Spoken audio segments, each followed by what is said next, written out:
फडणवीस सरकारला 100 दिवस पूर्ण झालेत, पण अजूनही वर्षा बंगला फडणवीसांच्या प्रतीक्षेत असल्याचं पाहायला मिळतंय।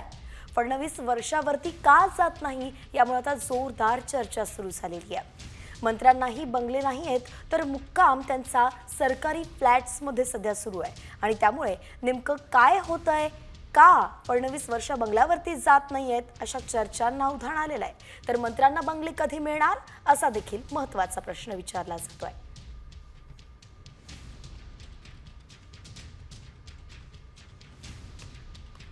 तर नेमकं कोणकोणत्या मंत्र्यांचा मुक्काम हा सरकारी फ्लॅट्समध्ये आपण ग्राफिक्सच्या माध्यमातून पाहूयात।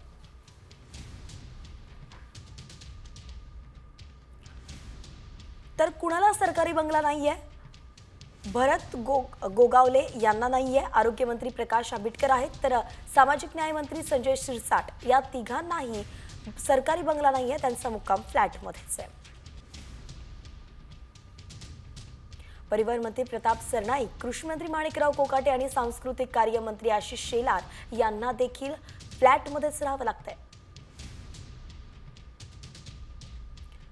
तर उद्योग आणि सार्वजनिक बांधकाम मंत्री जे आहेत इंद्रनील नाईक, मदत आणि पुनर्वसन मंत्री मकरंद आबा पाटील, तर सार्वजनिक आरोग्य मंत्री मेघना बोर्डीकर यांना देखील सरकारी बंगला नाहीये।